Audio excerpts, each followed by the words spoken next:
Hi friends, welcome to flavours of home YouTube channel. ನಾನಿವತ್ತು masala dosa recipe ಹೇಗೆ ಮಾಡೋದು ಅಂತ ತೋರಿಸ್ತೀನಿ. ಹಾಗೆ ಮಸಾಲೆ ದೋಸೆ ಜೊತೆ ಅದಕ್ಕೆ ಬೇಕಾಗಿರುವಂತಹ ರೆಡ್ ಚಟ್ನಿ ಹಾಗೂ ಆಲೂ ಪಲ್ಯ ಕೂಡ ತೋರಿಸ್ತೀನಿ.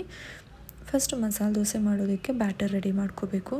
ಅದಕ್ಕೆ ಇಲ್ಲಿ 2 ಕಪ್ಸ್ ರೈಸ್ ತೊಗೊಂಡಿದ್ದೀನಿ ನಾನು. ಇದು ನಾರ್ಮಲ್ ಬುಲೆಟ್ ರೈಸ್ ನಾನು ತೊಗೊಂಡಿರೋದು. 1 ಟೇಬಲ್ ಸ್ಪೂನ್ ಮೆಂತ್ಯ ಆ್ಯಂಡ್ 2 ಟೇಬಲ್ ಸ್ಪೂನ್ ಆಗೋಷ್ಟು ಕಡಲೆಬೇಳೆ, 1/4 ಕಪ್ ಅಷ್ಟು ಉದ್ದಿನಬೇಳೆ ಹಾಗೂ 2 ಟೇಬಲ್ ಸ್ಪೂನ್ ಆಗುವಷ್ಟು ಸಾಬಕ್ಕಿ ಅಥವಾ ಸಾಬುದಾನ ಅಂತ ಏನು ಹೇಳ್ತೀವಿ ಅದನ್ನು ತೊಗೊಂಡಿದ್ದೀನಿ.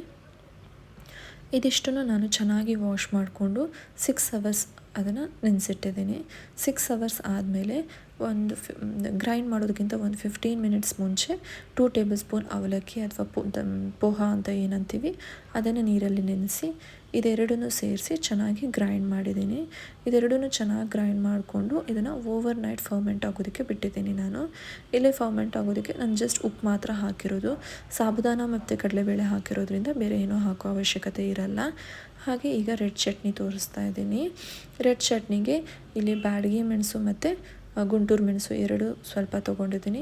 ಆಮೇಲೆ 1 ಟೇಬಲ್ ಸ್ಪೂನ್ ಹುರಿಗಡಲೆ, ಒಂದು ಸಣ್ಣ ಪೀಸ್ ಈರುಳ್ಳಿ ತೊಗೊಂಡಿದ್ದೀನಿ. ಆಮೇಲೆ ಒಂದು 5ರಿಂದ 6 ಎಸ್ಲು ಬೆಳ್ಳುಳ್ಳಿ, ಒಂದು ಅರ್ಧ ಸ್ಪೂನ್ ಜೀರಿಗೆ, ಆಮೇಲೆ ಒಂದು ಅರ್ಧ ಸ್ಪೂನ್ ಉಪ್ಪು, ಹಾಗೆ ಒಂದು ಸಣ್ಣ ಪೀಸ್ ಹುಳಿ ತೊಗೊಂಡಿದ್ದೀನಿ. ಇದಿಷ್ಟನ್ನು ನಾವು ಮಿಕ್ಸರ್ ಜಾರ್ಗೆ ಹಾಕಿಬಿಟ್ಟು ನೈಸಾಗಿ ಪೇಸ್ಟ್ ಮಾಡ್ಕೋಬೇಕು.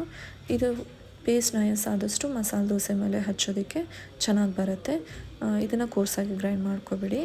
ಆ್ಯಂಡ್ ಇಲ್ಲಿ ಆಲೂಗಡ್ಡೆ ಪಲ್ಯಕ್ಕೆ ಏನೇನು ಬೇಕು ಅಂತ ತೋರಿಸ್ತಾ ಇದ್ದೀನಿ. ಆಲೂಗಡ್ಡೆ ನಾನು ಆಲ್ರೆಡಿ ಬಾಯ್ಲ್ ಮಾಡಿ ಸ್ಮ್ಯಾಶ್ ಮಾಡಿ ಇಟ್ಟಿದ್ದೀನಿ. ಆಲೂಗಡ್ಡೆ ಪಲ್ಯಕ್ಕೆ ನಮಗೆ ಫಸ್ಟ್ ಕಡಲೆಬೇಳೆ ಬೇಕು, ಆಮೇಲೆ ಹಸಿಮೆಣಸು, ಈರುಳ್ಳಿ, ಕರಿಬೇವಿನ ಸೊಪ್ಪು, ಆಮೇಲೆ ಹುಳಿಗೆ ಒಂದು ಅರ್ಧ ಲೆಮನ್ ಬೇಕು. ಆಮೇಲೆ ನಾನಿಲ್ಲಿ ಹಾಲನ್ನ ತೋರಿಸಿಲ್ಲ, ಬಟ್ ನಾನು ಹಾಲು ಕೂಡ ಯೂಸ್ ಮಾಡಿದ್ದೀನಿ. ಒಂದು 2 ಟೇಬಲ್ ಸ್ಪೂನ್ ಹಾಲು ಹಾಕೋದ್ರಿಂದ ಆಲೂಗಡ್ಡೆ ಪಲ್ಯ ಚೆನ್ನಾಗಿ ಬರುತ್ತೆ, ಅಂದರೆ ಇದ್ರ ಕನ್ಸಿಸ್ಟೆನ್ಸಿ ಚೆನ್ನಾಗಿ ಬರುತ್ತೆ. ಫಸ್ಟು ಒಂದು ಪ್ಯಾನ್ನ ಹೀಟ್ ಮಾಡಿ ಅದಕ್ಕೆ ಆಯಿಲ್ ಹಾಕ್ಕೊಂಡಿದ್ದೀನಿ. ಆಯಿಲ್ ಹೀಟ್ ಆದಮೇಲೆ ಅದಕ್ಕೆ ಫಸ್ಟ್ ಸಾಸಿವೆ ಹಾಕ್ಕೋಬೇಕು. ಸಾಸಿವೆ ಹಾಕ್ಕೊಂಡು ಸಾಸಿವೆ ಸಿಡಿದ ಮೇಲೆ ಅದಕ್ಕೆ 1 ಸ್ಪೂನ್ ಆಗೋಷ್ಟು ಕಡಲೆಬೇಳೆ ಹಾಕ್ಕೋಬೇಕು. ಕಡಲೆಬೇಳೆ ಫ್ರೈ ಆದಮೇಲೆ ಅದಕ್ಕೆ ಕರಿಬೇವು ಹಾಕಿ ಕರಿಬೇವನ್ನ ಹಾಗೆ ಒಂದು ಸ್ವಲ್ಪ ಫ್ರೈ ಮಾಡ್ಕೋಬೇಕು. ಕರಿಬೇವು ಒಂದು ಸ್ವಲ್ಪ ಫ್ರೈ ಆಗಿ ಹಸಿ ಎಲೆ ಸ್ಮೆಲ್ ಏನಿದೆ ಅದು ಹೋದ್ಮೇಲೆ ಅದಕ್ಕೆ ಹಸಿಮೆಣಸು ಖಾರಕ್ಕೆ ಎಷ್ಟು ಬೇಕೋ ನೋಡಿಕೊಂಡು ಹಾಕ್ಕೋಬೇಕು. ಹಸಿಮೆಣಸು ಹಾಕಿ ಆಮೇಲೆ ಈರುಳ್ಳಿ ಹಾಕ್ತಾಯಿದ್ದೀನಿ. ಈರುಳ್ಳಿ ಹಾಕಿ ಅದು ಸ್ವಲ್ಪ ಗೋಲ್ಡನ್ ಬ್ರೌನ್ ಆಗೋವರೆಗೆ ಚೆನ್ನಾಗಿ ಫ್ರೈ ಮಾಡ್ಕೊಳ್ಳಿ. ಈರುಳ್ಳಿ ಗೋಲ್ಡನ್ ಬ್ರೌನ್ ಹಾಕಬೇಕು. ಈರುಳ್ಳಿ ಗೋಲ್ಡನ್ ಬ್ರೌನ್ ಆದಮೇಲೆ ಒಂದು ಸ್ವಲ್ಪ ನೀರು ಹಾಕ್ಕೊಳ್ಳಿ. ಎಷ್ಟು ನೀರು ಬೇಕು ಅಂತ ನೋಡಿ, ಒಂದು 2 ಟೇಬಲ್ ಸ್ಪೂನ್ 3 ಟೇಬಲ್ ಸ್ಪೂನ್ ಇವಾಗ ಹಾಕ್ಕೊಳ್ಳಿ. 2 ಟೇಬಲ್ ಸ್ಪೂನ್ ನೀರು ಹಾಕ್ಕೊಂಡು ಆದಮೇಲೆ ಅದು ಸ್ವಲ್ಪ ಈರುಳ್ಳಿ ಅದರಲ್ಲೇ ಚೆನ್ನಾಗಿ ಬಾಯ್ಲ್ ಆಗೋದಕ್ಕೆ ಬಿಟ್ಟು ಅದಕ್ಕೆ ಒಂದು ಸ್ವಲ್ಪ ಎಷ್ಟು ಬೇಕೋ ಅಷ್ಟು ಉಪ್ಪು ಹಾಕ್ಕೊಂಡು ಆಮೇಲೆ ಒಂದು 2 ಟೇಬಲ್ ಸ್ಪೂನಷ್ಟು ಹಾಲು ಹಾಕ್ಕೊಳ್ಳಿ. ಈ ಹಾಲು ಹಾಕೋದ್ರಿಂದ ಆಲೂಗಡ್ಡೆ ಪಲ್ಯ ಕನ್ಸಿಸ್ಟೆನ್ಸಿ ಚೆನ್ನಾಗಿ ಬರುತ್ತೆ, ಅದು ತುಂಬ ಸಾಫ್ಟಾಗಿ ಕೂಡ ಬರುತ್ತೆ. ಆಮೇಲೆ ಒಂದು ಸ್ವಲ್ಪ ನೀರು ಹಾಕ್ಕೊಂಡು ಇದನ್ನು ಹಾಗೆ ಚೆನ್ನಾಗಿ ಬಾಯ್ಲ್ ಆಗೋದಕ್ಕೆ ಬಿಡಿ. ನಿಮಗೆ ಅರಿಶಿನ ಬೇಕಿದ್ದರೆ ಇದಕ್ಕೆ ಅರಿಶಿನ ಹಾಕ್ಕೋಬೋದು. ನಾನು ಆಲ್ರೆಡಿ ಆಲೂಗಡ್ಡೆ ಬೇಯಿಸ್ಕೊಳ್ಳುವಾಗ ಹಾಕ್ಕೊಂಡಿರೋದ್ರಿಂದ ಹಾಕ್ಕೋತಾ ಇಲ್ಲ. ಈಗ ನಾವು ಸ್ಮ್ಯಾಶ್ ಮಾಡಿರೋ ಆಲೂಗಡ್ಡೆ ಏನಿದೆ ಅದನ್ನು ಹಾಕ್ಕೋಬೇಕು.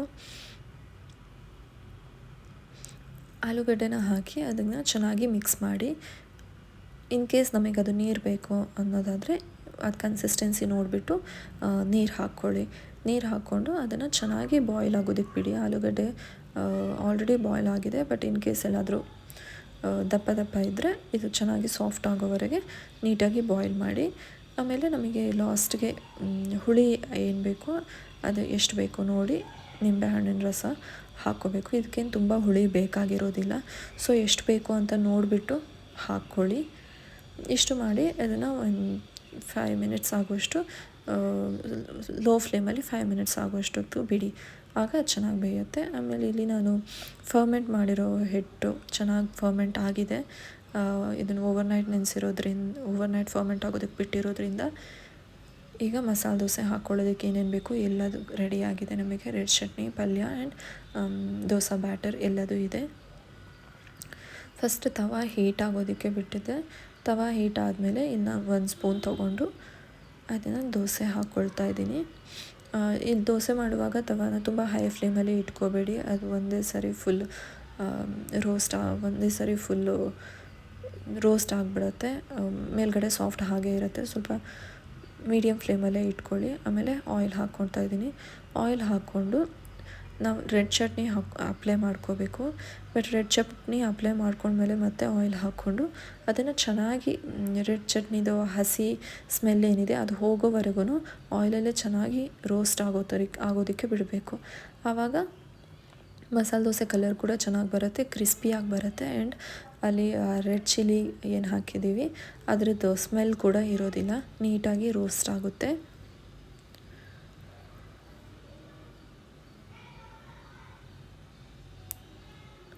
ಇನ್ ಕೇಸ್ ನಮಗೆ ಸಾಫ್ಟಾಗಿ ದೋಸೆ ಬೇಕು ಅಂತ ಅನ್ನೋದಾದರೆ ಸ್ವಲ್ಪ ಹೈ ಫ್ಲೇಮಲ್ಲಿ ಇಟ್ಕೊಂಡು ಮಾಡಿ. ಇಲ್ಲ ನನಗೆ ಕ್ರಿಸ್ಪಿಯಾಗಿ ಬೇಕು ಅನ್ನೋದಾದರೆ ಸ್ವಲ್ಪ ಮೀಡಿಯಮ್ ಅಥವಾ ಲೋ ಫ್ಲೇಮಲ್ಲಿ ಇಟ್ಕೊಂಡು ಅದನ್ನು ನಿಧಾನವಾಗಿ ಬೇಯಿಸಿ. ಆಗ ಮಸಾಲೆ ದೋಸೆ ಚೆನ್ನಾಗಿ ಬರುತ್ತೆ. ಈಗ ನೋಡಿ ಮಸಾಲೆ ದೋಸೆ ಕಲರ್ ಕೂಡ ತುಂಬ ಚೆನ್ನಾಗಿ ಬಂದಿದೆ.